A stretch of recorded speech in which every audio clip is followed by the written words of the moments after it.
আচ্ছা, আমি যদি মানুষ বানাই আর বানানোর আগেই তাদের ভাগ্য আপনি আমি কথা লিখে বলেন ভাই, দিই। আমার এই ফোন দিয়ে জ্বালায় ফেলাইছে, একটু কথা বলেন আসিফ ভাই। ওকে, হ্যাঁ, ঠিক আমি আছে। আমি যদি মানুষ বানাই আর আমি তাদের ভাগ্য চিকন কলম দিয়ে তাদের কপালে লিখে রাখি, আবার তাদেরকে পৃথিবীতে পাঠাই পরীক্ষা নেওয়ার জন্য, তাইলে তো ভাই এটা মিললো না। হ্যাঁ, ঠিক তো মিললো না তো। তাইলে ভাই এটা কেমন কথা? আবার আমি অনেক অলমাইটি গড, আমি আমার সব ক্ষমতা আছে, আমি সবকিছু একসাথে দেখতে পারি, শুনতে পারি।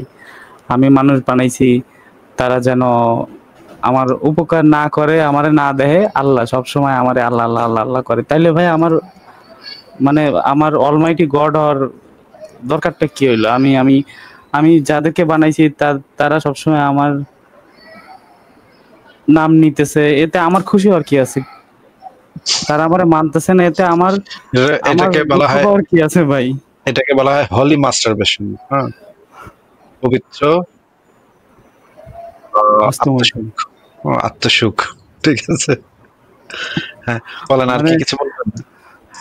মানে আমরা কম্পিউটার বানাইছি, কম্পিউটার 0 আর 1 এ কাজ করে, আমরা তাদেরকে দিয়ে কাজ করাই। এখন তারা না জানতেই পারে যে মানুষ নামের কেউ আছে যারা আমাদেরকে বানাইছে। 0 আর 1 এর বোঝার ক্ষমতা নাই যে মানুষ কারা। তো তাই বলে তো আমরা 0 আর 1 রে বলবো না যে তোমরা সবসময় মানুষ মানুষ মানুষ মানুষ করো। আবার না না, কম্পিউটার নষ্ট হয়ে আমি গেলে ভাবছি একটা অ্যাপ বানাবো, সেই অ্যাপটা সারাক্ষণ আমার প্রশংসা করবে, আমি কত হ্যাঁ, সুন্দর, তো আমি কত আমার কি? হ্যান্ডসাম। তাতে ২৪ আমার কি ঘন্টা লাভ? বলতে থাকবে, বলতেই থাকবে, বলতেই থাকবে, তুমি এত ভালো, তুমি আবার এত শক্তিশালী, তুমি এত বড়, আসিফ তুমি এত ভালো, এত ভালো, সারাক্ষণ বলতে থাকবে। কিন্তু মজার ব্যাপার হচ্ছে, এরকমের যদি অ্যাপ আমার সারাক্ষণ বলতে থাকে, আমি হয়তো কয়েক ঘন্টা একটু শুনতে পারি, কিন্তু তারপরে কয়েক ঘন্টা পরে আমি এটারে একেবারে ভেঙে ছিঁড়ে ফেলাম, কারণ এই টাইপের মানে এটা তো ভাই খুবই বিকট জিনিস হবে যে একটা জিনিস আমরা সারাক্ষণ আমার প্রশংসা করতেছে। এ তো ভাই খুবই বিব্রতকর এবং খুবই বিরক্তিকর একটা ইয়া হবে আমার জন্য। And আল্লাহ হইতেছে সেই টাইপের ক্যারেক্টার যার কাছে এটা খুব ভালো লাগে, সারাক্ষণ তারে এটা করলে, তেল মালিশ করলে, পাছায় তেল মালিশ করলে, তোষামত করলে এটা তার খুব ভালো লাগে।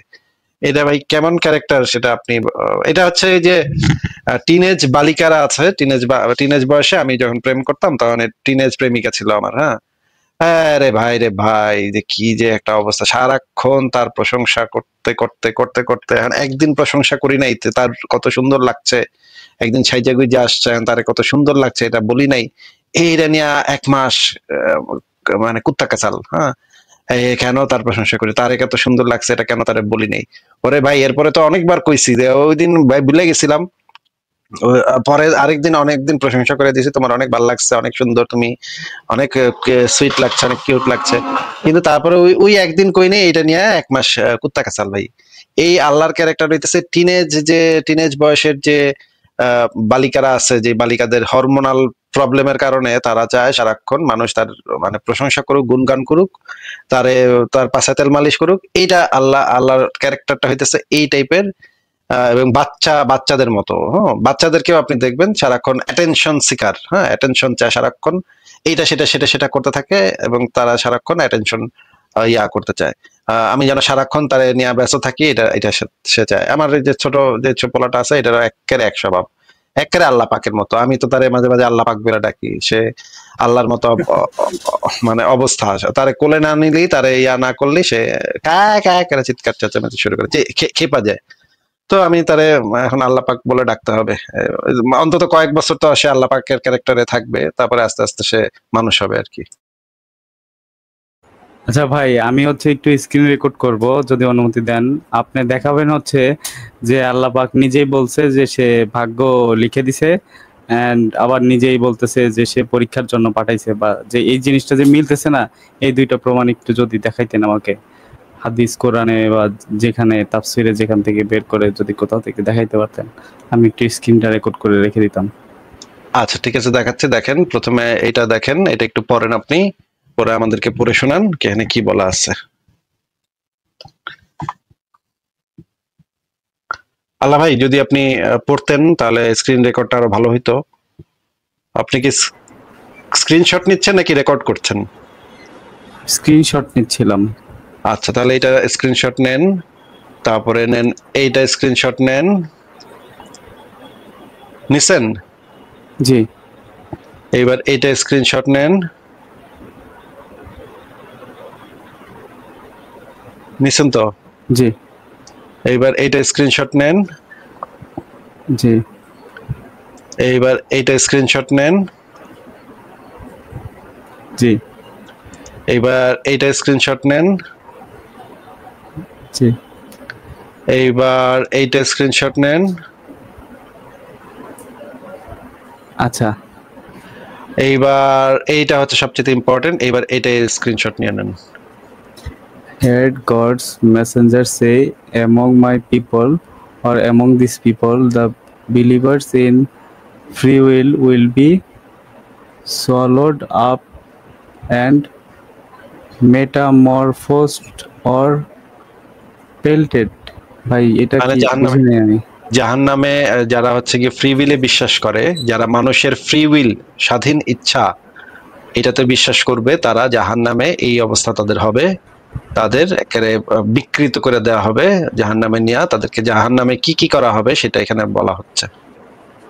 মানে উনি উনি মানে আল্লাহ নিজেই ফিক্সড করে রাখছে যে ও জাহান্নামী, ও জাহান্নামেই যাবে, এটা জন্মের আগেই আগে ফিক্স করা। এবং যদি কেউ যারা হচ্ছে গিয়ে তাকদিরে বিশ্বাস করে না, যারা ফ্রি উইলে বিশ্বাস, মানুষের ফ্রি উইল আছে এইটাতে যারা বিশ্বাস করে, এই যে দেখেন among the people the believers in free will, যারা ফ্রি উইলে বিশ্বাসী তাদেরকে তাদের সাথে মানে আল্লাহ কি করবে সেটা এখানে পরিষ্কারভাবে দেয়া আছে। স্ক্রিনশট নিয়ে রাখেন, আপনি দেখেন মানে এই জিনিসগুলো পরে দেখেন, ভালো করে বোঝেন, তাইলে হবে। জি জি আরেকটাও নিতে পারেন, এটাও নিতে পারেন যদি চান। ঠিক আছে, তাহলে আপনাকে কি বিদায় জানাবো আল্লাহ ভাই? জি ঠিক আছে, ভালো থাকেন, তাহলে আপনাকে তাহলে বিদায় জানাই। ঠিক আছে ভাই, কথা বলে ভালো লাগলো। জি সালামুন আলাইকুম ভাই, ভালো আছেন আপনি? আপনার উপরে শান্তি বর্ষিত হোক। ভাই আহসান হাবিব ভাই, আমরা আহলে কোরআনদের সাথে কথা বলি না, আহলে কোরআনদের সাথে আসলে কোনো আলোচনা নাই। আহলে কোরআনরা অন্য মুমিনদের সাথে আলোচনা করে তারপরে আপনারা ডিসাইড করেন যে কে সঠিক, তারপর আমাদের কাছে সাথে এসেন কথা বলতে, তখন আমরা আপনাদের সাথে কথা বলবো। হ্যাঁ, না, আমি আহলে কোরআন নই, আমি সত্য অনুসন্ধান করি, যেটা সত্য এটা মেনে চলি। আপনার লেখাও আমি পড়ি, অনেকের লেখা পড়ি, ওই যে একটা জায়গায় আছে না, যেটা সত্য তোমরা সেটা গ্রহণ করো, সত্য হইলে গ্রহণ করতে সমস্যা, সেটা যে কোনো গ্রন্থই হইতে পারে, বা আপনি যেটা বলবেন। আসসালামু আলাইকুম শুনেই তো আমি বুঝতে পারছি যে আপনি একজন আহলে কোরআন, আপনি হাদিস মানেন না, তাই না? আগে একটু কথাটা বলতে দেন, ধরেন আপনি একটা সত্য বলছেন, কোরআন ছাড়া অন্য কোন ধর্ম, অন্য কোন গ্রন্থকে কি ধর্মীয় গ্রন্থ মনে করে কিনা? আচ্ছা, আপনি কি বেদকে ধর্মীয় গ্রন্থ বলে মনে করেন, বা অন্য কোন ধর্মীয় ধর্মগ্রন্থকে কি ধর্মগ্রন্থ বলে মনে করেন? অবশ্যই সবই তো ধর্মগ্রন্থ, এটা যা পৃথিবীতে 3000-এর উপরে না 4000 ধর্মগ্রন্থ আছে। সেগুলো কি সত্য ধর্মগ্রন্থ, মানে হচ্ছে যে সেগুলোর দাবি দেওয়া গুলা কি সত্য? না, এটা আমি এখনো কনফিউজ আছি, আমি জানি না। আচ্ছা, কোরআনটা তো আপনি সত্য বলে মনে করেন? জি জি, কোরআনটা আমি সত্য বলে, এটা কোরআনে কোরআনের মানে আল্লাহ যে বলছে, আল্লাহ তো আপনার কানে কানে এসে বলে নাই, তাই না? আল্লাহ তো কোরআনেই বলছে নাকি? জি জি জি, ওই বইতে থেকে তো আপনি পাইছেন এই জিনিসটা নাকি? জি জি জি, অবশ্যই ওই বইতে আপনি পাইছেন যে এই বইতে লেখা আছে যেহেতু এই বইটা সত্য, সুতরাং আপনি বুঝতে পারছেন, সুতরাং এই বইটা সত্য। মানে একটা বইতে যদি এরকম লেখা থাকে যে এই বইটা সত্য, তাহলে সেই বইটা সত্য হয়। এটা হচ্ছে আপনার মানে বোঝার মানে আপনার যুক্তি। না না না, এটা আমার যুক্তি না, এটা আমার যুক্তি না। এখন যদি ফিজিক্স বই লেখা থাকে এই বইটা সত্য, তাহলে কি সত্য হবে? ওটা তো বিজ্ঞান ভিত্তিক বা বিভিন্ন বিষয় প্রমাণ করতে হবে না? তাহলে হ্যাঁ, তাহলে তো ওই বইতে আল্লাহ বলেছে যে কোরআন সত্য, এই কারণে তো আর এই বইটা সত্য হয় না, তাই না? তাহলে আপনাকে যখন আমি জিজ্ঞেস করলাম যে কোরআন যে সত্য, সেটা আপনি কিভাবে বুঝছেন? আপনি বললেন যে কোরআনে আল্লাহ পাক বলেছে যে এটা সত্য। তাহলে এইটা আপনি কেন বলছিলেন? যে আমি পড়ছি, কিছু কিছু বিষয় দেখছি, যেমন সত্য বলো না, মানুষকে হক নষ্ট করো না, মানুষকে ঠকায়ও না, এগুলো ভালো। সেটা যদি কোনো একটা মানে কেতাবে যদি কয়েকটা ভালো কথা লেখা থাকে, তার মানে তো এটা প্রমাণ করে না যে এই ভালো কথাগুলা আল্লাহ কইছে। মনে করেন আমি যদি 5টা ভালো কথা বলি, 5টা ভালো কথা তো এটা প্রমাণ করে না যে আমার কথাগুলো আসলে আল্লাহ কইছে নাকি? না, কোরআনে আমি একটা আয়াতে পাইছিলাম হলো ওই যে সত্য তোমার রবের পক্ষ থেকে ভাই আসে। আপনি যে যে প্রথমে বললেন যে কোরআনে লেখা, যেহেতু লেখা আছে আল্লাহ কইছে কোরআন সত্য, তাই আপনি কোরআনকে সত্য হিসেবে অ্যাকসেপ্ট করছেন। 2 নম্বরে যে যুক্তিটা দিলেন যে কোরআনে কয়েকটা ভালো কথা আপনি পাইছেন, ভালো কথাগুলো পাওয়ার পর আপনি আপনার কাছে আপনি বুঝে ফেলাইছেন যে যেহেতু ভালো কথা আছে সেহেতু এটা নিশ্চয়ই আল্লাহর থেকে আইছে। আপনি যে দুইটা কথা বলছেন, দুইটা কথাই একেবারে লোয়ার লেভেলের, মানে অশিক্ষিত মূর্খের মতো আচ্ছা কথা আসিফ ভাই। ভাই, আমার একটা প্রশ্ন আছে যে আহলে কোরআন ভাইদের কাছে আমি কি একটা প্রশ্ন করতে পারি আসিফ ভাই? হ্যাঁ হ্যাঁ করেন। আহসান হাবিব ভাইয়া, আপনাদের আমি আহলে কোরআন না, তাই প্রশ্নটা আমি নিতে পারতেছি না, দুঃখিত। আমি আহলে কোরআন না। আপনার জন্য প্রযোজ্য হবে, সমস্যা নেই। আপনাদের কেতাবে কিছু ইয়ে আছে না, যে আয়াত আছে না, যেমন স্পষ্ট আয়াত, অস্পষ্ট আয়াত আছে না? আছে। ওটা জেনে আরবিতে কি বলে একটু ওদেরকে শোনাবেন তো। আরবি আমি জানি না, তারপরে ওই দুইটা শব্দ মানে মুতাশাবিহা আর মুহকাম, এটা হতে পারে। মুহকামাত আর মুতাশাবিহাত। আচ্ছা, আপনি জানেন আপনার কিতাবে কিছু মুহকামাত আর মুতাশাবিহাত আয়াত আছে। আপনি এবং আল্লাহ আপনাদেরকে জানাই দেন নাই কোন আয়াতগুলা মুহকামাত, কোন আয়াতগুলা মুতাশাবিহাত। আল্লাহ আয়াত নাজিল করার সময় বলে দেয় নাই এই আয়াতগুলা মুহকামাত, এই আয়াতগুলা মুতাশাবিহাত। খুব ভালো মতো শুনলেন প্রশ্নটা, একবারই করবো, বারবার কোশ্চেন রিপিট করবো না আর কি। আপনি কিভাবে নির্ধারণ করেন আপনার কোরআনের কোন আয়াতগুলা মুতাশাবিহাত আর কোন আয়াতগুলা মুহকামাত? আল্লাহ যদি, যিনি কোরআন লিখছেন, উনি নিজে যদি জানায় না দেন, আপনি আপনি কিভাবে সার্টেনলি মনে করতে পারেন বা সার্টেনলি জানেন যে এই আয়াতগুলা মুতাশাবিহাত বা স্পষ্ট, আর এই আয়াতগুলা মুতাশাবিহাত বা অস্পষ্ট, আর এই আয়াতগুলা মুহকামাত বা স্পষ্ট? কিভাবে আপনি এটা নির্ধারণ করেন বলেন ভাই। আমি বলবো। জি ভাই, আপনাকে বলতে বলছি, বলেন। ও আচ্ছা, আমি এটা নির্ধারণ করতে যাই না কখনো, কারণ হলো আমি অজ্ঞতার মধ্যে আছি। আমি শুধু যেটা ওই যেটা বুঝি, ওই যে উপদেশ, সেটা নিয়ে, আর যেটা বুঝি না সেটা জ্ঞানী লোকের কাছে জানি। আচ্ছা, জ্ঞানী লোকরা যে তারা মুতাশাবিহাত মুহকামাত আয়াত নির্ধারণ করতে পারে, এটা আপনি কিভাবে শিওর হইলেন?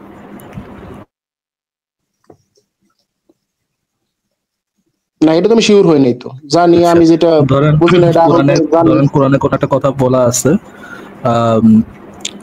ধরেন কোরআনে একটা কথা বলা আছে যে আপনার সত্য কথা বলো, এরকম একটা কথা বলা আছে।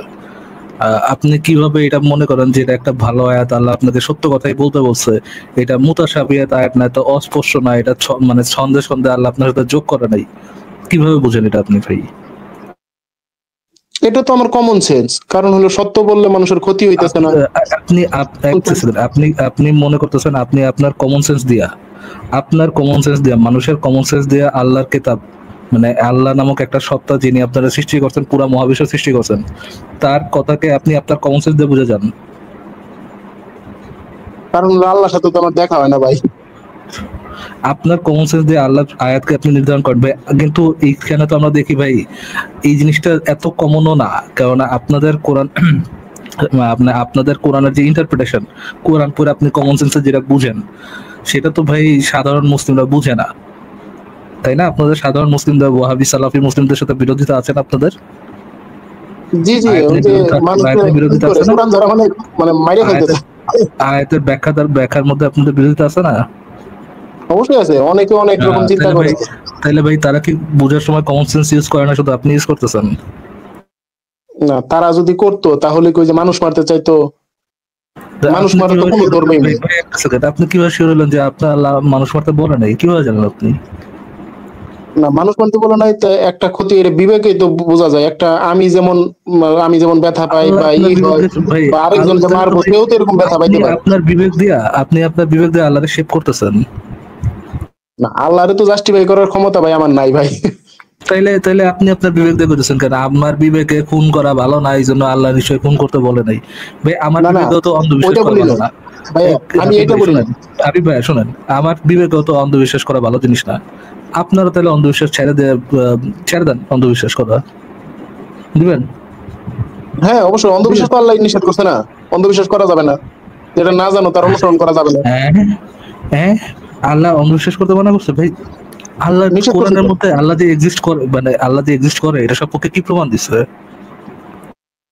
মানে আমি যতটুকু পড়ছি উনি আছে, মানে গাড়ের শিরার নিকটবর্তী, আবার আসমান জমিন সর্বত্র হ্যাঁ, বিরাজমান। এটা তো ভাইয়া দাবি, প্রমাণটা কি দিচ্ছে? এই দাবিগুলো এটা কি আমি আপনাকে ওইভাবে বুঝি নাই। এই দাবিগুলোকে কি আপনাকে মেনে নিতে বলছে, নাকি এই দাবিটা সত্য এটা সম্পর্কে কোনো প্রমাণ দিচ্ছে? না, প্রমাণটা আমি ওইভাবে বুঝি নাই, বুঝাই দিলে হয়তো আমি বুঝতে পারবো। আল্লাহ কি প্রমাণ দিছে কোথাও? কোরআন যে কেতাবটা কি এক গাদা দাবির মানে এক গাদা দাবির লিস্ট, নাকি এটার মধ্যে কোনো প্রমাণ আছে? জীবনে কোনো আপনারা কোনো প্রমাণ পাইছেন বা কোনো মুমিনকে বলতে দেখছেন যে কোরআনের মধ্যে আল্লাহর প্রমাণ দেওয়া আছে যে এটাই? না, ওইভাবে তো প্রমাণ তো পাইনি। ওটা করেন নাই আপনি নিজেই তো ভাই, আপনি নিজেই তো তাহলে ভাই মানে প্রমাণ না পাই আল্লাহ যে সত্য বিশ্বাস করেন স্যার, আপনি তো নিজেই অন্ধবিশ্বাস করতেছেন। তাহলে কেন করতেছেন? অন্ধবিশ্বাস কত ভালো জিনিস না ভাইয়া? না না, অবশ্যই অন্ধবিশ্বাস তো করতে নিষেধ করছে না। হ্যাঁ, তাহলে আপনি তাহলে কেন এই আল্লাহ বিষয়টা বিশ্বাস তাহলে কি করতেছেন হলো? কেন? না, তাহলে যে আল্লাহ আপনি যে অন্ধবিশ্বাস বিষয়টা করতেছেন বললেন কেন? না, ভাই একটা প্রশ্ন করতে দেন ছোট্ট। দিব তো, বাট আপনি অন্ধবিশ্বাসটা করতেছেন কেন? আপনি প্রমাণ ছাড়া আল্লাহকে বিশ্বাস করতেছেন কেন? না, আমাকে একটু প্রশ্ন করতে দেন ছোট্ট একটা, আমার তারপরে উত্তরটা দেন রে ভাই, উত্তরটা দিয়ে প্রশ্নটা করেন। আমি তো আগে প্রশ্নটা করলাম, উত্তরটা দিয়ে প্রশ্ন করেন। না ওই না, কোরআন যেটা আমরা বিশ্বাস করি ওই যে বলছে ইহা মুত্তাকিদের জন্য হেদায়েত, সূরা বাকারার 2 বলা আছে। তারপরে বলছে এটা তো দাবি ভাই। মুত্তাকি মানে হচ্ছে কি, যারা আল্লাহর কথায় একেবারে অন্ধবিশ্বাস করে, আল্লাহ যেটা বলবে সেটা অন্ধভাবে মেনে নেয়। এটাদের জন্য হেদায়েত মানে যারা অন্ধবিশ্বাস করে তাদের জন্য সোজা পথ দেখানোর রাস্তা, এরকম কিছু একটা, সোজা রাস্তার নির্দেশনা, এরকম কিছু একটা। আমি তো চাইছি ভাই আপনি অন্ধবিশ্বাস করতেছেন কেন এটাও উত্তর চাইছি। যারা অন্ধবিশ্বাসী তাদের জন্য দেখানোর রাস্তা, তাদের জন্য সোজা রাস্তা। হ্যাঁ, এটা তো ভাই বুঝি না ভাই। কারণ হলো আরে তো আমি দেখি না, ধরেন আপনি রহিমের নাম বললেন, রহিম নামটা বলা যাবে, কিন্তু বলে এই যে আসিফ মহিউদ্দিন, তারে আমি দেখছি যেমন ছবি দেখা গেল। বাদেন ওইসব বাদেন, বাদ দিয়ে আমার বলেন, আপনি নিজে যখন বুঝতেছেন যে অন্ধবিশ্বাস করা ভালো না, আপনি আল্লাহ কেন অন্ধবিশ্বাস করতেছেন? অন্ধবিশ্বাস বলতে ওইটুকু তো আমি এখনো পৌঁছাইতে পারি না সিদ্ধান্তে, বা কোনটা করলে ভালো হবে বা ওনাকে পাবো কি পাবো না এটা তো জানি না। আপনি পৌঁছাইতে না, আপনি যদি না জানেন, পৌঁছাইতে না পারেন, তাহলে কেন ধরে নিচ্ছেন যে আপনার আল্লাহ সত্য? ধরে নিছি না তো, খুঁজতেছি তো, সত্য তো সন্ধানে আছি। কেন তাহলে আপনি একটু আগে আপনি আল্লাহ বিশ্বাস করেন না যে আল্লাহ বলে দেখছেন? আপনি কি বলতেছেন যে আপনি আল্লাহ বিশ্বাস করেন না, খুঁজতেছেন? বিশ্বাস করেন না, আমি তো কথা চেঞ্জ করি না, আল্লাহকে বিশ্বাস করি এবং সত্য সন্ধানের চেষ্টা করতেছি। তার মানে আপনি আল্লাহ বিশ্বাসী না, যেহেতু প্রমাণ পান নাই আল্লাহ বিশ্বাসী না। আপনি প্রমাণ খোঁজার চেষ্টা করতেছি, এখনো তো আপনাকে তাই বলতেছি, কারণ হলো আমাদের তো সত্য খুঁজতে করতে আল্লাহ। ভাইয়া আপনার মতো লোয়ার টিয়ার মুমিন এসে যে তানা বাঁচে আমার সাথে পাইরে যাওয়ার জিনিসটা পসিবল হবে না। আপনি কি আল্লাহ বিশ্বাসী নাকি বিশ্বাসী না? আপনার সাথে আমি তর্ক করতে আসি না, জানতে আসি বিশ্বাসী নাকি বিশ্বাসী না ভাইয়া? ভাই এখন না দেখা বা দেখা কোন বিশ্বাসের কথা বলতেছেন আমি তো বুঝি না। বিশ্বাস করেন নাকি আল্লাহ যে অস্তিত্বে আছেন এটাকে আপনি বিশ্বাস করেন নাকি বিশ্বাস করেন না? আমি করি ভাই, যে কোরআনে বলছে তাই আমি করি, কিন্তু আমি তারা দেখি না। আচ্ছা, তাহলে অন্ধবিশ্বাস করেন কেন? অন্ধবিশ্বাস করেন? অন্ধবিশ্বাস করা খারাপ জিনিস ভাইয়া? হ্যাঁ, এটাও খারাপ জিনিস, এটাও বলছে। আপনি যেভাবে ধরছেন এটার আমার উত্তর নাই, কারণ আল্লাহ অন্ধবিশ্বাস করতে মানা করছে, আল্লাহ অন্ধবিশ্বাস করতে মানা করছে, এই জন্য আপনি আল্লাহর উপরে অন্ধবিশ্বাস করতেছেন এবং মনে করতেছেন অন্ধবিশ্বাসটা খারাপ জিনিস। ভাই আপনারা মানসিক রোগী ভাই, মানসিক রোগী বুঝেন, মানসিক রোগী বুঝেন ভাই, আপনারা মানসিক রোগী ভাই, মানসিক রোগী। আপনি একটু একজন ভালো মানসিক রোগ বিশেষজ্ঞের শরণাপন্ন হন হাসান ভাই। এগুলা তো ভাই, এগুলো তো কোনো মানে সেন্সই মেক করতেছে না, কথাগুলো তো কোনো সেন্স মেক করতেছে না ভাই। আল্লাহ অন্ধবিশ্বাস করতে মানা করছে ভাই, আমি অন্ধবিশ্বাস করি না। আপনি আল্লাহ অন্ধবিশ্বাস করেন? আল্লাহ অন্ধবিশ্বাস করি, কিন্তু আল্লাহ তো অন্ধবিশ্বাস করতে মানা করছে ভাই, আমি অন্ধবিশ্বাস করি। মানে একটা জি আসিম মহিউদ্দিন ভাই, আপনার সাথে আমি একটু কথা বলতে পারবো? হ্যাঁ বলতে পারবেন, বলেন। আমি এত খারাপ ভাই, আমার সাথে কথা বলবেন না। আচ্ছা বলেন। এতই খারাপ হয়ে গেলাম ভাই, আপনি আমার সাথে কথা বলবেন না, এরকম কথা। আপনার সাথে বলবা, আপনি আসিফ মহিউদ্দিনের সাথে একটু অনেকদিন ধরে শুনি তো, ভাইয়ের অনেকগুলো ভিডিও দেখছি, আবার ওই যে ভাইয়ের একটা অবশ্যই শুনে ওই যে সংশয়.com-এর একটা আমি অ্যাপস নামাইছি, সেটাও আমি একটু পড়ছি, এই জন্য তার ভাইয়ের সাথে একটু সরাসরি কথা করার একটু ইচ্ছা জাগছে আর কি। আচ্ছা বলেন। মানে এখন তাহলে আপনি কিভাবে কি অনুসন্ধান করতেছেন, যেহেতু আল্লাহ আপনি বলতেছেন নাই? আচ্ছা ঠিক আছে, ওই যে যুক্তি ভাই আল্লাহ নাই, মামদভূত নাই, শাকচুন্নি নাই, এই ধরনের কোনো কথা আমাদের লাইফ থেকে কখনো কেউ বলে নাই ভাই। হ্যাঁ, আমরা যেটা বলেছি যে আল্লাহ, ভগবান, ঈশ্বর, মামদভূত, শাকচুন্নি, স্পাইডারম্যান, সুপারম্যান, এইগুলার সপক্ষে কোনো প্রমাণ নাই। আর প্রমাণ ছাড়া কোনো কিছুকে বিশ্বাস করাকে অন্ধবিশ্বাস বলা হয়। আর রাইট। আমরা অন্ধবিশ্বাস করি না। যেহেতু আমরা অন্ধবিশ্বাস করি না, সেহেতু আমরা এই জিনিসগুলাকে মানি না। এই জিনিসগুলোর অস্তিত্ব যারা দাবি করে তাদের সেই দাবিগুলাকে আমরা রিজেক্ট করি, বাতিল করে দিই। তার মানে এটা না যে আমরা বলতেছি যে ওইটা নাই, আমরা শুধু যারা এটা দাবি করতেছে তাদের দাবিটাকে যুক্তি প্রমাণের অভাবে রিজেক্ট করতেছি। আচ্ছা কিন্তু আসিফ ভাই, এটা আমি দর্শকদের জন্য একটা প্রশ্ন করে দিই না, আমার একটু জানার ইচ্ছা, আমি জানি না, আমি জানি এটা কোনো কোনো ইম্পর্টেন্ট কোনো বিষয় না, বাট যারা যারা আমাদের কমন দর্শক আছেন, যারা হচ্ছে ওই যে আহলে কোরআনদের ওই যে ওই ইয়েটা ওই অনলি কোরআন রিসার্চ কি জানি একটা আছে, ওই ইউটিউব চ্যানেলটা যারা যারা জানেন, যদি জেনে থাকেন যে আহসান হাবিব ভাইয়া, আমি এটা একটু সরাই দিচ্ছি 1 সেকেন্ডের জন্য, এই ব্যক্তি ওই ওই লাইভের কোনো মানে বক্তা কিনা, যদি জেনে থাকেন তাহলে যদি আমাদেরকে জানান একটু, আমার কাছে মানে আমি জানতে ইন্টারেস্টেড আর কি। জি মানে আমার কথা বলতেছেন? আমার কথা? জি জি জি ভাই, আপনার কথাই বলছি। না না না না, আমার কথা তো আমার কাছে জিজ্ঞাসা করতে পারেন, আমি ওই চ্যানেলের কোনো বক্তা না। আচ্ছা, হাসান হাবিব আমি ভাই তো ট্রাস্ট আপনাকে, করি না ভাই আপনাদের, এই জন্য আর কি দর্শকদের জিজ্ঞেস করলাম, ঠিক আছে? না না, হাসান ভাই দর্শক আপনাকে জিজ্ঞাসা আমি করবে না, দর্শক হাসান আমাকে হাবিব চিনে ভাই না। আপনাকে আমি আরো সহজ করে বোঝাবার চেষ্টা করি, দেখি আপনি বোঝেন কিনা। যে মনে করেন আমি গিয়ে আদালতে একটা মামলা করলাম যে হাসান হাবিব রেপ করছে। হুম, জি। তাকে ধরেন, হুজুর তাকে ধরেন, একটা মামলা করে দিলাম আপনাকে, আপনার বিরুদ্ধে। এখন পুলিশ এসে আপনাকে ধরলো, ধইরা আদালতে উঠাইলো। আদালতে উঠানোর পরে জজ সাহেব আমাকে জিজ্ঞেস করলো যে তুমি যে বললা হাসান হাবিব নাকি রেপ করছে, কোথায় প্রমাণ দেখাও, প্রমাণ কোথায়, প্রমাণ দেখাও। আমি বললাম যে কোনো প্রমাণ তো নাই হুজুর, কিন্তু মানে হাসান হাবিব রেপ করছে। এই কথাটা বললে জজ সাহেব তখন কি করবে বলেন তো? না, ওইটা তো নাই, কোনো কিছু নাই। তো প্রমাণ নাই, তখন তো আপনাকে বেকসুর খালাস করে দিবে, বলবে যে এই হাসান হাবিবের বিরুদ্ধে কোনো প্রমাণ যেহেতু পাওয়া গেল না, সেহেতু হাসান হাবিবকে মানে নিঃশর্ত মুক্তি দেওয়া হইলো নাকি। জি। কিন্তু ওই আদালত তো এই দাবিটা করে নাই যে আপনি রেপিস্ট না, এইটা কি আদালত দাবি করছে? না। আপনি রেপিস্ট কি রেপিস্ট না এই বিষয়ে তো আদালতের কোনো স্ট্যান্ড নাই, তারা তো এই বিষয়ে কোনো বক্তব্য দেয় নাই। তারা বলছে যে আমার যে অভিযোগটা ছিল সেই অভিযোগটার সাপেক্ষে যেহেতু আমি যথেষ্ট প্রমাণ দেখাতে পারি নাই, সেহেতু আমার অভিযোগটা বাতিল এবং আপনাকে মুক্তি দেওয়া হইলো, আপনার বিরুদ্ধে কোনো ধরনের আইনগত ব্যবস্থা নেওয়া যাবে না, এটা বলা হইলো, কারণ আমি যথেষ্ট প্রমাণটা দেখাতে পারিনি নাকি। জি। তাহলে কিন্তু আদালত কিন্তু এই দাবি কখনোই করে নাই যে আপনি রেপিস্ট না, এইটা কিন্তু বলে নাই। আমাদের অবস্থানটাও একই রকম, আল্লাহ আছে নাকি নাই, আল্লাহ আসিল নাকি মইরা গেছে, এখন এই রকমের কোনো দাবি আমাদের নাই।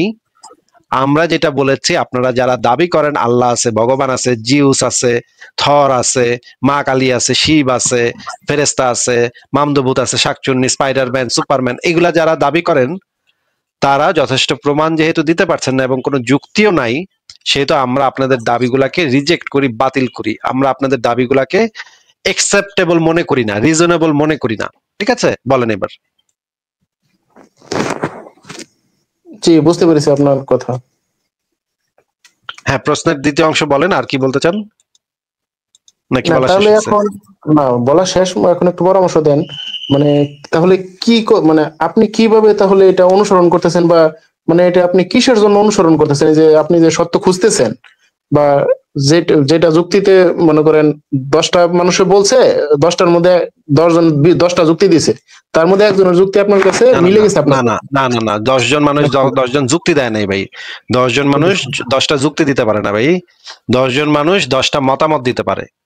10জন ওকে, 10টা মানুষের মতামত দিছে। 10টা মতামত হইতে পারে, কিন্তু যুক্তি 10জন মানুষের কাছে 10 রকমের হইতে পারে না। যুক্তি হচ্ছে ইউনিভার্সাল জিনিস, ঠিক আছে? মতামত হইতে ওকে, পারে এক একজনের ভিন্ন। আপনার মত হইতে পারে আল্লাহ আছে, আমার মত হইতে পারে আল্লাহ মরে গেছে। এটা হইলো মতামত, এটাকে বলে মতামত। কিন্তু যুক্তি হচ্ছে যুক্তি হচ্ছে ইউনিভার্সাল হয়, যুক্তি হচ্ছে এমন ভাবে তৈরি করতে হয় যেটা হচ্ছে একটা যৌক্তিক কাঠামো ফলো করে সেই যুক্তিটাকে তৈরি করতে হয়। আপনি যেই জিনিসটাকে যুক্তি বলে মনে করেন সেই জিনিসটাকে যুক্তি বলে না, সেই জিনিসটাকে বলা হয় মতামত। ঠিক আছে? যুক্তি 10 জনের কাছে 10 রকম হইতে পারে না, যুক্তি সবার কাছে ওই একরকমই থাকতে হবে। যেমন একটা যুক্তি আপনাকে আমি দেই, যুক্তিবিদ্যা আপনি পড়েছেন কখনো? না, ওই বই পড়া হয়নি।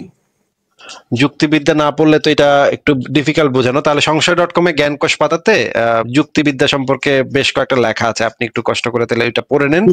যুক্তি কিভাবে তৈরি করতে হয়, মানে এরকম ভাবে একটা কথা বলেন যেটা আমি মানে চিন্তার খোরাক যোগাইতে পারি, এরকম কিছু উদাহরণ দেন কয়েকটা, বা একটাও দিতে পারেন।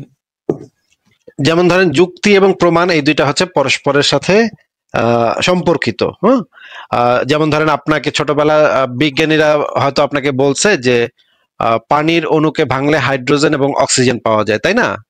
জি। এই পানির অণুকে ভাঙলে হাইড্রোজেন অক্সিজেন পাওয়া যায়, আপনি তো বিজ্ঞানীদের কথা শুনছেন আর চুনা হাগা মুমিনের মতো মাইনে নিচ্ছেন তা তো না, নাকি? না না, অন্য বিজ্ঞানীরা তো এইভাবে কাজ করে না। অন্য বিজ্ঞানীরা যেটা করছে তারা বলছে যে যারা এই দাবিটা করলো, ঠিক আছে প্রমাণ করে দেখাও। তখন যখন এটা ল্যাবরেটরিতে নিয়ে যখন প্রমাণ করে দেখাইছে, তাদের কিছু হাতে নাতে যখন চোখের সামনে দেখাইছে, তখন আমরা বুঝতে পারছি হ্যাঁ তার কথাটা সঠিক, যে এই কথাটা বলছে সেই কথাটা আমরা মেনে নিচ্ছি। তখন সেটা একটা অ্যাকসেপ্টেবল ব্যাপার, সেটা প্রমাণিত হয়েছে। আপনি কি ছোটবেলা উপপাদ্য করছেন ভাই? জি। উপপাদ্যের সময় কিছু যুক্তির ব্যবহার আছে, সেই জিনিসটা দেখেছেন আপনি কখনো? জি। যেমন ধরেন উপপাদ্য প্রমাণ করতে কয়েকটা জিনিস ব্যবহার করতে হয়, সেখানে যুক্তির খুব চমৎকার ব্যবহার আছে। এই জিওমেট্রিতে যুক্তির ব্যবহার আছে, ম্যাথমেটিক্সে যুক্তির ব্যবহার আছে। এই যুক্তিগুলা ব্যবহার করে আমরা কোনো একটা দাবি সত্য কিনা সেই জিনিসটা যাচাই করে দেখতে পারি। যেমন ধরেন একটা আপনাকে বলি, যেমন ধরেন আল্লাহ বলছে সে একই সাথে ন্যায় বিচারক এবং একই সাথে পরম করুণাময়, তাই না ভাই? জি। এখন মনে করেন আপনার বিচার সে করতেছে। ন্যায় বিচারক মানে আমরা যেটা বুঝি সেটা হচ্ছে যে ন্যায় বিচারের একটা কাঠামো থাকবে, একটা আইন কাঠামো থাকবে, একটা নির্ধারিত আইন থাকবে এবং নির্ধারিত শাস্তির ব্যবস্থা থাকবে। সেইটাকে ফলো যে করবে সে হবে একজন ন্যায় বিচারক, তাই না? জি। মনে করেন বাংলাদেশের আইনে আছে যে আপনি যদি 100 টাকা চুরি করেন তাহলে আপনাকে 1 দিনের জেল দেওয়া হবে, ঠিক আছে? এইটা বাংলাদেশের আইনে লিখিতভাবে আছে। এখন একজন জজ সাহেব, আপনি 100 টাকা চুরি করছেন, একজন জজ সাহেব দেখলো, সব প্রমাণ পাইলো, সে যদি আপনাকে 100 টাকা মানে চুরি করার দায়ে যদি 1 দিনের জেল দেয়, যেটা আইনে লেখা আছে, সেইটাই যদি একদম এক্স্যাক্টলি সেটা দেয়, তখন তার বিচারটা হবে একটা ন্যায় বিচার, তাই না? জি। কিন্তু যদি সে আপনাকে 100 টাকা চুরির অপরাধে মনে করেন আপনারা দেখে তার ভালো লাগলো না, মেজাজটা গরম হয়েছে, সে আপনাকে 15 দিনের জেল দিল, তাহলে তো এটা ন্যায় বিচার হবে না, তাই না? জি। কারণ সে যে আইনে যেটা ছিল সেটার থেকে 14 দিন বেশি আপনাকে জেল দিছে। আবার যদি আপনাকে দেখে তার খুব ভালো লাগছে, আপনার মানে আপনারে তা আগে থেকে সে চিনে, আপনার সাথে আগে রাস্তাঘাটে দেখা হইলে আপনি সালাম টালাম দিয়েছেন কয়েকবার, এইটা দেখে সে কি করলো, আপনারে বললো 100 টাকা চুরি করছে, আচ্ছা যাও তোমার মাফ করে দিলাম, তোমার 100 মানে জেলে থাকুন লাগবে না। এইটা যদি করে তাহলে সে ওই যে লিখিত আইনটা ছিল 100 টাকা চুরি করলে একদিনের জেল, এইটাকে ভায়োলেট করলো। সে যদি আপনার প্রতি কোনো দয়া দেখায় বা কোনো যদি স্বজন প্রীতি দেখায় বা কোনো ধরনের করুণা করে, তাহলে তার যে মানে যে আইনটা লেখা ছিল সেই লেখা আইনটা ভায়োলেট করে সে আপনাকে করুণা করছে, নাকি ভাই? জি। তাহলে একই সাথে আপনার বিচারের ক্ষেত্রে সে কিন্তু একই সাথে এই দুই ক্যারেক্টার থাকতে পারে না। একটা হইতে পারে সে ন্যায় বিচার করবে, আর একটা হইতে পারে সে করুণা করবে। যদি করুণা করে তাহলে সেটা ন্যায় বিচার থেকে ভায়োলেট করেই করুণা করতে হবে, আর যদি করুণা না করে ন্যায় বিচার করে তাহলে তার করুণাটা হইল না, সেটা তো যেটা আইনে আছে সেটাই করছে। তার মানে হচ্ছে আল্লাহ, আপনার যে আল্লাহ আছে সেই আল্লাহর একই সাথে একই বিচারের ক্ষেত্রে ন্যায় বিচারক এবং করুণাময় এই দুইটা একই সাথে হওয়া সম্ভব না। এই দুইটা পরস্পর বিরোধিতা করে, কন্ট্রাডিক্ট করে, বুঝতে পারছেন? জি। আরেকটা উদাহরণ দেখাই। মনে করেন আপনাদের যে ইসলাম ধর্মে বলা আছে যে আপনাদের আল্লাহ সর্বশক্তিমান, সবকিছু পারে, তাই না? জি, এরকম বলা আছে। তাহলে আপনার আল্লাহ কি এমন একটা পাথর সৃষ্টি করতে পারবেন যে এই পাথরটা এত ভারী হবে যে সেই পাথরটা আল্লাহ নিজেই জাগাইতে পারবে না? আপনি কি বুঝতে পেরেছেন প্রশ্নটা? না, প্রশ্নটা কেমন হয়ে গেল? না, আল্লাহ আপনি বলেন সবকিছু পারে, তা তাহলে আল্লাহ এমন কিছু পারবে না, এটা তো তাহলে কেমন হয়ে গেল? মানে এটা তো অযৌক্তিক হয়ে গেল না? না, আপনাকে আমি জিজ্ঞেস করেছি, এটা আমার একটা প্রশ্ন, আপনাকে প্রশ্নটা করেছি। আমি না, কোনো দাবি করি নাই, কোনো একটা দাবি করি নাই ভাই, এখনো কোনো দাবি করি নাই। আল্লাহ না, ধরেন পারবে কি suppose পারবে মনে না, করে, না না ভাই ওইটা না। আল্লাহ পারবে কি পারবে না সেটা আপনি দাবি করতেছেন, বা যারা ধার্মিক তারা দাবি করতেছে তাদের ঈশ্বর সবকিছু করতে পারে। এটা তো আমার দাবি না, আমি এই দাবিটাকে টেস্ট করতেছি, ও ঠিক আচ্ছা আছে? আচ্ছা আচ্ছা। আমি তো দাবি করি নাই যে ঈশ্বর পারে কি পারে না, সেটা কোনো কিছু দাবি করিনি।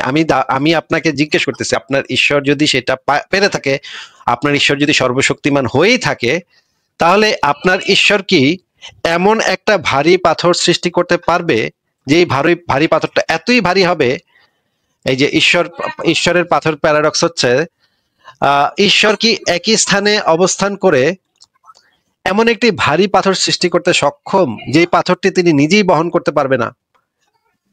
বলেন তো, এবার উত্তর দেন। না, এটা তো হয় না। মানে আল্লাহ সৃষ্টি করলে তো আল্লাহ তো সবকিছুই পারার কথা, কিন্তু এটা তো হয় না। এটা কোথায় দিকে দেখালেন? এটা কোথা থেকে দেখাইলাম সেটা তো ইম্পর্টেন্ট না, এটা সংশয়.com থেকে দেখাইছি। আপনাকে যেটা ও আচ্ছা। জিজ্ঞেস করেছি, আপনার ইসলামের দাবি মতে আল্লাহ তো সবকিছু পারে নাকি? হ্যাঁ, এরকমই তো আছে। আচ্ছা, তাহলে আল্লাহ তো ওই একটা পাথর তো আল্লাহ বানাইতে পারে নাকি? জি। আচ্ছা, এমন একটা পাথর বানাইতে হবে যে পাথরটা এত ভারী হইব ভাই যে এটা সে নিজেই জাগাইতে পারবো না। এই পাথরটা কি সে বানাইতে পারবো?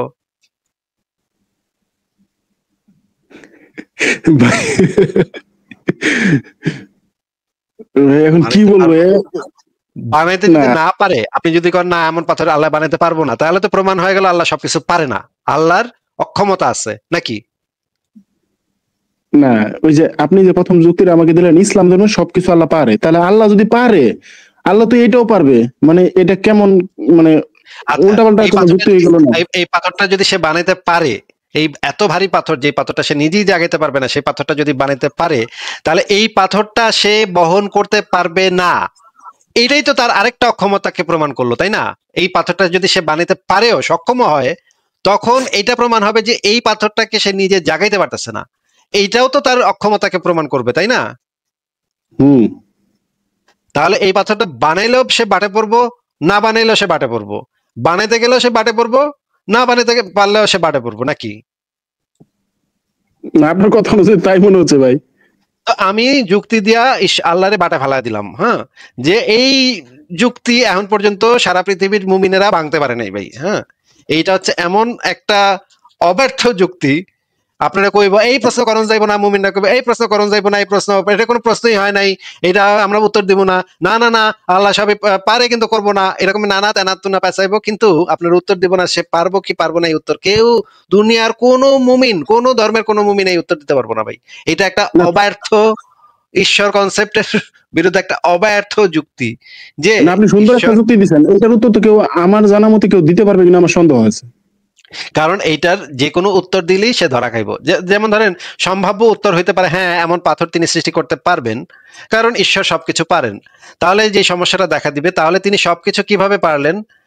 সেই পাথরটি তো তিনি তুলতে পারবেন না। এই পাথরটা যদি সে বানায় ফেলায়, তাহলে তো সেই পাথরটা সে তুলতে পারবে না, তার মানে এইখানে সে ফেল করলো। আবার সম্ভাব্য উত্তর হইতে পারে না এমন পাথর তিনি সৃষ্টি করতে পারবেন না, তাহলে সমস্যাটা দেখা দেয়, তাহলে তো তিনি সবকিছু পারেন না, ওই পাথরটা বানাতে পারেন না, তাই না? তার মানে হচ্ছে যেই দিকেই যাইবো ঈশ্বর এখানে বাটে পড়বো। তার মানে হচ্ছে এই যে সর্বশক্তিমানের যে দাবিটা করা হয় আল্লাহ সবকিছু পারেন, এই দাবিটা একটা ভুল দাবি, যেটা এই প্যারাডক্সটা ব্যবহার করে আমরা দেখাই দিতে পারি যে এই দাবিটা একটা ভুল দাবি, এই দাবির কোনো বাস্তবতা নাই। কারণ এই দাবিটা একটা আমি দেখাই দিতে পারি এই দাবিটার ভিতরে এমন কিছু জিনিস আছে যেটা পরস্পর বিরোধী, স্ববিরোধী একটা দাবি। এই দাবিটা কখনো সত্য হইতে পারে না, আল্লাহ সবকিছু করতে পারে না, তাই না? না, এই যুক্তি তো তাই মনে হচ্ছে। আচ্ছা, তাহলে আপনি যদি চান তাহলে আপনি এই যুক্তিটা ভাঙার চেষ্টা করতে পারেন। আপনাকে আমি 50 বছর সময় দিলাম, আপনি 50 বছর পরে যদি একদিন আমার সাথে দেখা হয়, আপনি আমাকে সেই এটা দেখাই দিতে পারেন। এর আগে যদি আপনি বাইর করতে পারেন তাহলে বাইর করেন, আমাদের লাইভে এসে আমাদেরকে এই যুক্তিটা ভেঙে দিয়ে যান, ঠিক আছে? জি, আপনার কাছ থেকে অনেক কিছু শেখার আছে, যুক্তি বা আদার্স অনেক কিছু শেখার আছে। আরেকটা বিষয় জানার ছিল, ওই যে কি বলে, আপনি যে এগুলো যে মানে মানুষের সামনে শতগুলা তুলে ধরতেছেন যুক্তি দিয়ে বা যেভাবে উপস্থাপন করতেছেন, মানে বিভিন্ন কথা শুনতেছেন, যেটা ভালো সেটা উপস্থাপন করতেছেন, ঠিক আছে, যুক্তির খাতিরে সেটা ঠিক আছে, বিজ্ঞানের ক্ষেত্রে ঠিক আছে, আদার্স দিক দিয়ে অনেক কিছু ঠিক আছে। এখন কথা হলো আপনি তাহলে এগুলা করার মানে মূল একটা কারণ আছে না, যেমন আমরা ইসলামে যেমন মনে করি তারা জান্নাতে যাবে, বা আরেক ধর্মে মনে করে তারা ঈশ্বরকে সাথে দেখবে, বা বিভিন্ন কিছু মনে করে, এক এক ধর্মে এক একটা মনে করে, কিন্তু আপনি কি মনে করতেছেন এটা বিষয়টা যদি একটু পরিষ্কার করতেন। আমি মনে করি এটাই আমাদের একটাই জীবন, আমাদের এই একটাই পৃথিবী, এই পৃথিবীটাকে আমাদের এমন ভাবে তৈরি করতে হবে যেন আমরা মিলেমিশে পরস্পরের প্রতি শ্রদ্ধা, পরস্পরের প্রতি সম্মান, এটা আপনি যেই ধর্মেরই হন না কেন, যেই মতেরই হন না কেন, আমরা যেন পরস্পর মিলেমিশে থাকতে পারি। এইটা হচ্ছে আমাদের একটা আশা, আমাদের একটা প্রত্যাশা, যে আমরা এমন একটা পৃথিবী তৈরি করতে চাই যে পৃথিবীতে আপনি আমি, মনে করেন আমার ছেলেটা যখন স্কুলে যাবে সে যেন একজন ইহুদি ছেলের সাথে, একজন হিন্দু ছেলের সাথে, একজন খ্রিস্টান ছেলের সাথে মিলেমিশে একসাথে খেলাধুলা করতে পারে। তাদের মধ্যে যেন ধর্মের দেয়ালটা বাধা হয়ে দাঁড়াইতে না পারে। এক ধর্মের মানুষ যেন আরেক ধর্মের মানুষকে খুনাখুনি না করে, কে মুরতাদ হয়েছে, কে সমকামী, কে নারী, এইগুলা নিয়ে যেন কোপাকুপি, কামড়া কামড়ি, খুনাখুনি, এগুলা ভাই হাজার হাজার বছর ধরে মানুষ কোপাকুপি খুনাখুনি করে আসতেছে, একজন আরেকজনের জবাই করে আসতেছে হাজার বছর ধরে। এই জিনিসগুলো এখন আমাদেরকে বন্ধ করে আমাদের এই পৃথিবীটাকে এমন ভাবে তৈরি করতে হবে যে এই পৃথিবীতে আমরা মানুষেরা সবাই মিলেমিশে শান্তিপূর্ণভাবে প্রত্যেকে প্রত্যেকের অধিকার নিয়ে যেন জীবনযাপন করতে পারি। এইটা আমাদের আশা। এই আশাটাকে সামনে রেখেই আমরা যেই কাজটা করি, যুক্তি দিয়ে মানুষকে বোঝাবার চেষ্টা করি যে কেন তাদের মতাদর্শটা একটা ভুল বা ভ্রান্ত মতাদর্শ। এক সেকেন্ড আমি একটু একজনকে যুক্ত করে নিই। ইকবাল ভাই, আপনি একটু কথা বলেন তো। হ্যাঁ ভাই, শোনা যাচ্ছে আমাকে?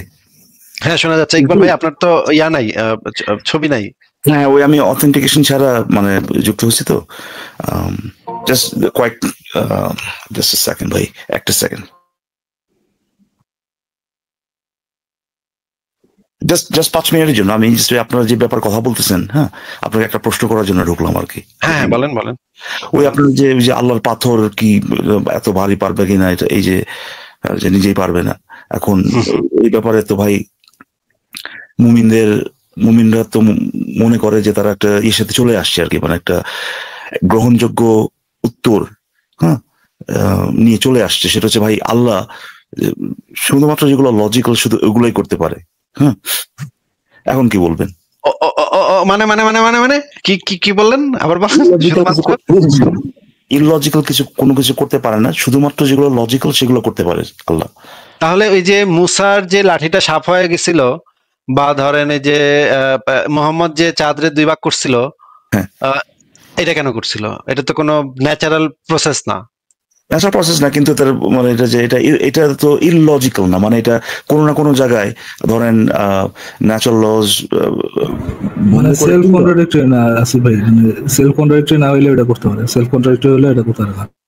মানে তার মানে কি ঈশ্বর যুক্তি দ্বারা সীমাবদ্ধ, মানে যুক্তির যে প্রাকৃতিক যে নিয়ম বা যুক্তির যে নিয়ম, সেই নিয়ম দ্বারা সীমাবদ্ধ, এটা আপনি বলতে চাচ্ছেন?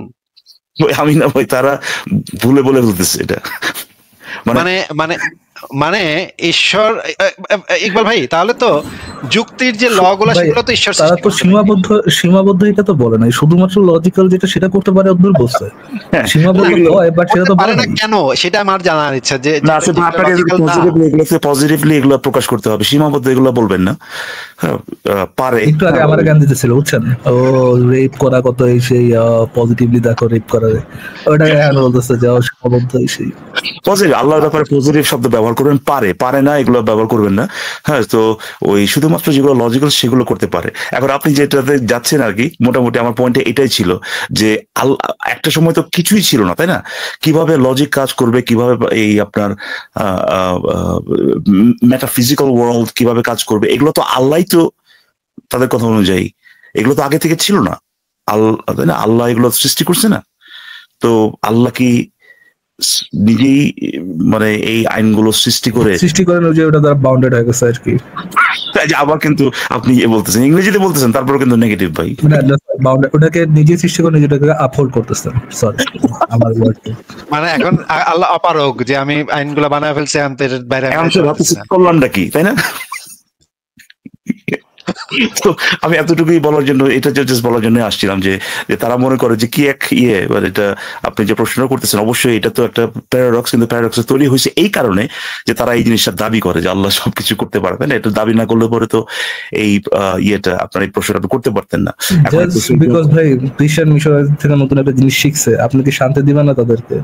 নতুন জিনিস শিখছে, ওরা আপলোড করতে দেন তাদেরকে, একটু করতে, আবার ওটার মধ্যে আবার মানে আপনি হিপোক্রেসি ইয়েটা নিয়ে আসতেছেন, নতুন জিনিস খ্রিস্টান থেকে নতুন বন্ডামি শিখে আসছে, এগুলা পয়েন্ট আউট করা না। আপনার সে তো বলে দিচ্ছে যে কোনো না কোনো কিছু একটা ইটারনালি ছিল। অ্যাটলিস্ট এই যে যেভাবে লজিক কাজ করে যে এগুলো তো আমরা ন্যাচারাল ওয়ার্ল্ডে যেভাবে যে জিনিসটা কাজ করে সেগুলো অবজারভেশনের মাধ্যমেই, হ্যাঁ, যে লজিক যে কাজ করে সেটার ভ্যালিডেশনটা আমরা নেই, তাই না?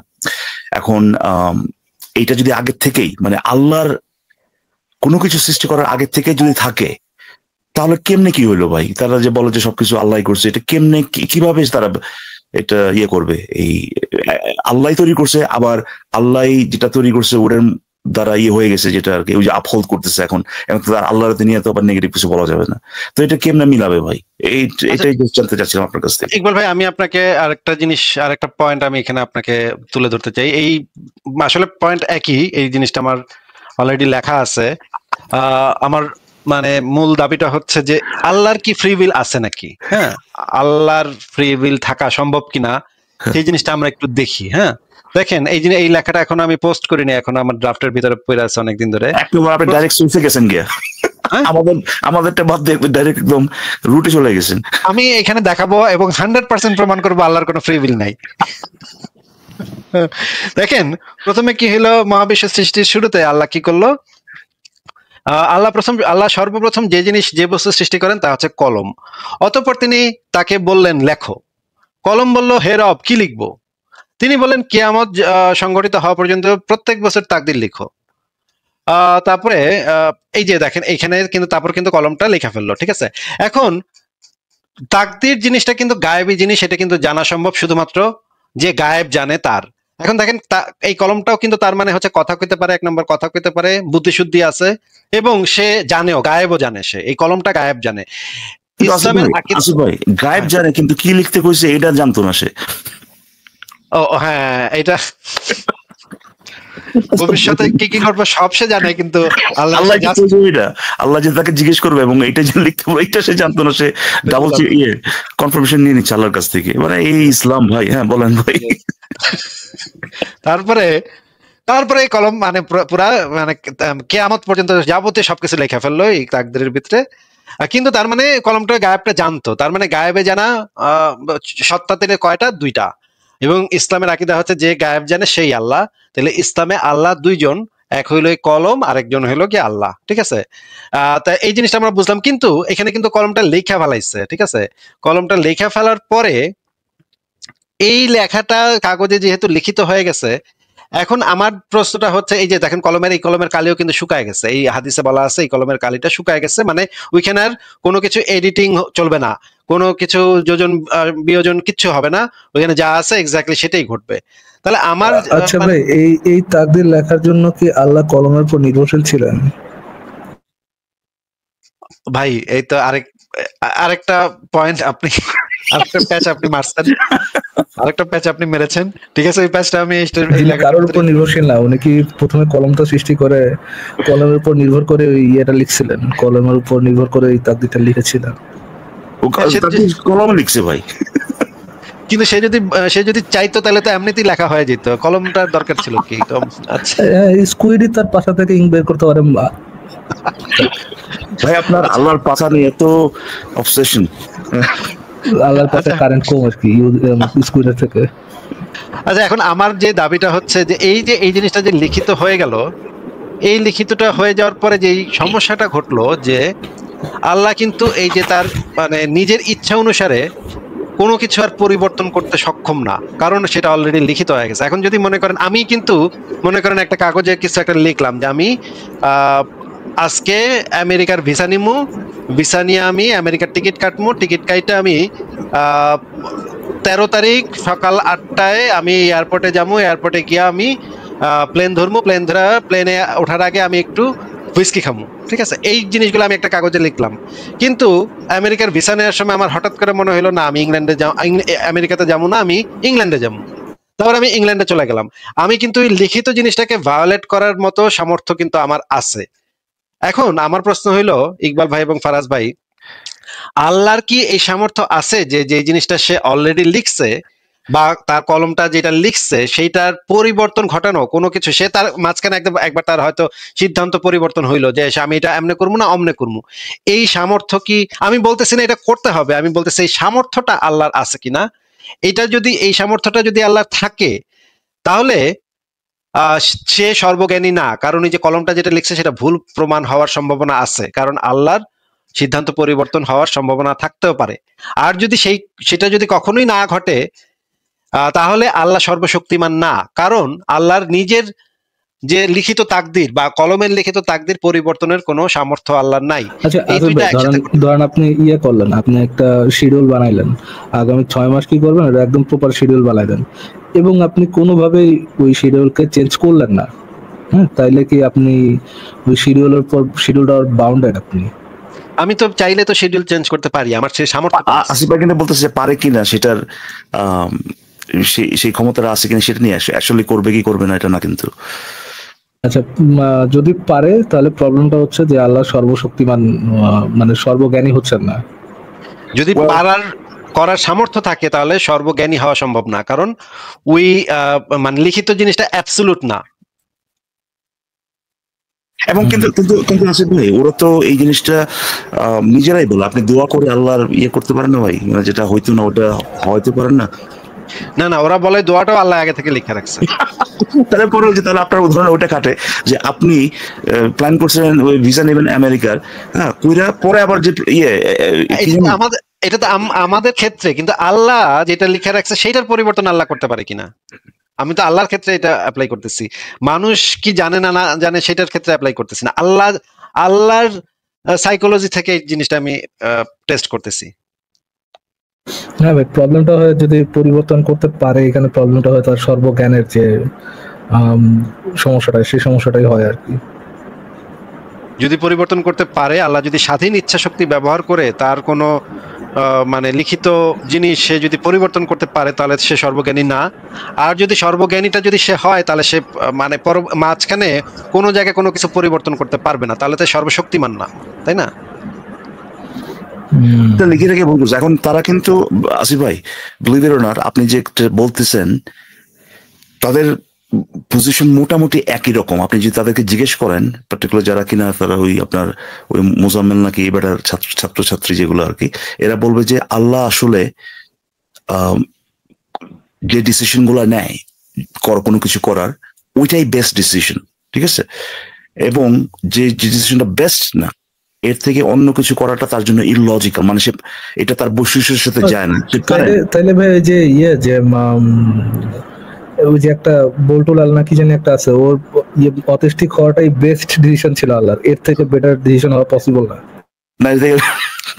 দেখেন সে তো বলবে যে ইসলামের পথে চলে আসে, কিন্তু এখানে একটা সমস্যা আছে, যখনই কিনা মানে তার যদি অটিজম না থাকতো তাহলে সে নাস্তিক হয়ে যেত, তাকে অটিজম দিয়ে আল্লাহ ইশা রাখছে, মানে দিনের পথে রাখছে, এটাই বেস্ট, এটাই বেস্ট ডিসিশন ভাই, এটাই বেস্ট ডিসিশন। এবং নবী যে বিষ খায় কুত্তার মতো মরছে, এটার থেকে বেটার আর কিছু হইতে পারতো না, আর পারফেক্ট মৃত্যু ছিল। হ্যাঁ, আমরা তো তাদের কি যেন জানি না, এটা তার আল্লাহর কি একটা যেন আছে সেটা আমরা ভাই।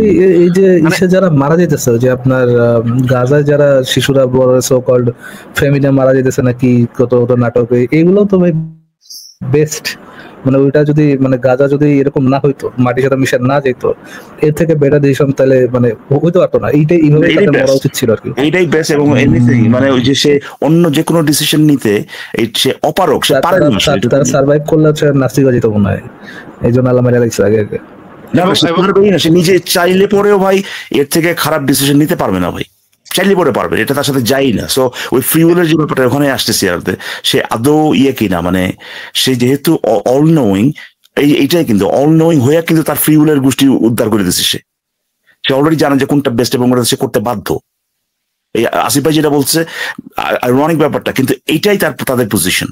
এখন এখানে আরেকটা সমস্যা আছে, সমস্যাটা হচ্ছে যে যখন সে একটা ডিসিশন নেয় যেটা কিনা পূর্বের কোনো ডিসিশনের সাথে সাংঘর্ষিক, তাহলে দুইটাই বেস্ট কেমনে হয়? ধরেন একটা সময় মানে ইকবাল ভাই বুঝলাম না, কিন্তু সে তো কোনো ডিসিশন নিতেই পারে না এই মুহূর্তে, সে কোনো ডিসিশন নিতেই পারবে না, কারণ সেটা সমস্ত ডিসিশন সেই পূর্বের সময়ে যে ডিসিশন নিছিল সেটা এখন তার ফলো করতে হবে। এই মুহূর্তে কোনো ডিসিশন নেওয়া তার পক্ষে সম্ভব না। এক সেকেন্ড ভাই, পূর্বের সময় ডিসিশন নিছিল, ওই সময় ডিসিশন নিবে কিভাবে? তার এক্সিস্টেন্সে যদি শুরু না থাকে, ডিসিশন নেওয়ার তো শুরু নেই।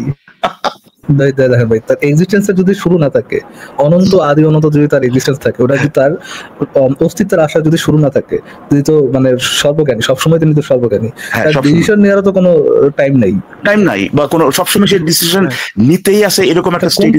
কোন পয়েন্টে নিল সে তার ডিসিশনটা? মানে ডিসিশন নেওয়া তার পক্ষে সম্ভব না ভাই। হ্যাঁ, তখন এই কথা একটু শুনে না, ধরেন এই যে সে যে বেস্ট ডিসিশন, হ্যাঁ, এখন এই একটা সময় ছিল, সময় মানে কোট আনকোট সময়, কিভাবে এটা বলবো, আমাদের এই যেগুলো আমাদের আন্ডারস্ট্যান্ডিং এগুলোর সাথে যায় না বলে আর কি, সময় যেখানে নাই এগুলো আমরা আন্ডারস্ট্যান্ডিং যায় না বলে ওই সময় ব্যাপারটা করছি, যে একটা সময় ছিল বা একটা স্টেটে ছিল যখন মহাবিশ্ব সে তৈরি করে নাই। তো ওই তৈরি করে নাই এরকম একটা স্টেটে তার কোনো কিছু অভাব পড়ছিল বা কোনো জ্ঞানের অভাব পড়ছিল, যেটা সে মহাবিশ্ব তৈরি করে, যে ওই যে আগের যে স্টেটটা, এটা তো অবশ্যই একটা পারফেক্ট স্টেট তার জন্য। এরপরে যখন সে করলো, যে স্টেটটা তো চেঞ্জ হয়ে গেল, এখন নতুন যে স্টেটটা, এইটা কি পারফেক্ট? আগে পারফেক্ট ছিল না। আল্লাহ তৈরি করতে বাধ্য, মানে আমাকে তৈরি করে গালি শুনতে বাধ্য আল্লাহ। সর্বজ্ঞানী যেহেতু, আল্লাহ যেহেতু সর্বজ্ঞানী, একটু চিন্তা করেন আসিফ ভাই, আল্লাহ যেহেতু সর্বজ্ঞানী এবং তিনি সবসময় বেস্ট ডিসিশন নিতে বাধ্য, তার মানে তার বেস্ট ডিসিশনের মধ্যে ওয়ার্ল্ড ক্রিয়েট করাও তার বেস্ট ডিসিশন ছিল, এবং আমারও ক্রিয়েট করা তার বেস্ট ডিসিশন ছিল, এবং আমার মুখ থেকে যখন তার রাসূলের নামে শিশু চোদান্য বাড়িতেছে, এইটা বলানো তার বেস্ট ডিসিশন ছিল। হ্যাঁ, এবং এটা আপনি ঠিকই বলছেন, কিন্তু আমার প্রশ্ন হচ্ছে যখন এটা সে করায় নাই আপনারা দিয়া, তখনও কি এটা বেস্ট ডিসিশন ছিল? এটা তো বেস্ট ডিসিশন তো ভাই সব মানে সব সময় থেকেই ছিল, এমন তো না যে এমন সময় ছিল এমন সময় ছিল না, উনি তো সর্বকারী, সব সময়। একটা সময় তো আপনাদের করায় নাই সেটা, তাহলে পরে ওইটা একটা সময় মহাবিশ্ব ছিল না, তো ওইটা মহাবিশ্ব না থাকাটাও বেস্ট ডিসিশন ছিল। ডিসিশন তো বেস্ট ডিসিশন ছিল, এক না এক সময় মানে ডিসিশন মানে তার চেঞ্জ হয়ে আরেকটা বেস্ট ডিসিশন নিবে সে। এত কষ্ট দিলে হবে ভাই? বেস্ট ডিসিশন নিয়ে আমাকে দিয়ে শিশু চোদের না বলায়, এবং তার ডিসিশন হচ্ছে পরে আমার পুরাবে। কেন তুই বলবি? এই লোক যদি হচ্ছে ইয়ে না হয়, পরম করুণাময় অসুবিধা না হয়, তাহলে কে হবে? আরেকটা প্রশ্ন হচ্ছে যে মহাবিশ্ব সৃষ্টির আগে অনন্ত অসীম সময় সে কি করতেছিল? রাইট, মহাবিশ্ব আমাদের মহাবিশ্বের কথা বাদ দিলেন, ধরেন সবকিছু সৃষ্টি করার আগে, সৃষ্টি করছে প্রত্যেকটা, তার প্রথম সৃষ্টির আগে হালাক করতেছিল কি, কত অনন্তকাল ধরে ভাই, তাও তো এমন না যে ভাই। এবং সে যে এইখানে আবার কিন্তু ইয়ে হয় না ভাই, ওই যে কি জানি আপনার কিসের প্রবলেমটা জানি, ইনফিনিট রিগ্রেস প্রোগ্রেস, এই প্রবলেমটা এখানে হয় না। নো বলা যাবে না, এগুলো নিয়ে কথা বলা যাবে, এগুলো নিয়ে ভাই ভিতরে কথা বলতে হবে, বাইরে এখানে লাইভে কথা বলা যাবে না, বুঝছেন? আপনি মসজিদে আসেন, আপনার সাথে কথা বলবো না। হ্যাঁ, ভালো আনন্দ, চানাচুর মুড়ি মাখানো আছে। আমার সেদিন এসে বলতেছিল আসিফ ভাই, বুঝছেন, যে আপনি আপনারা নাস্তিক, আপনারা কোনো ভালো আলেমের কাছে গেছেন?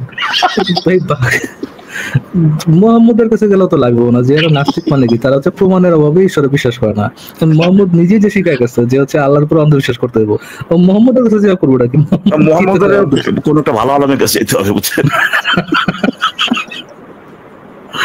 জাকির কাছে যাওয়া উচিত মোহাম্মদের। হ্যাঁ, আসিফ ভাই, ফরাজ ভাই, আপনার কথা বলতে থাকেন। হ্যাঁ, আমি বেরোচ্ছি আর কি, পরে আবার কথা হবে। পরে আবার কি ভাই, শেষ করে দিব, কিন্তু তাড়াতাড়ি চলে আসেন। হ্যাঁ, আচ্ছা, ঠিক আছে, ভালো থাকেন। ঠিক আছে ভাই।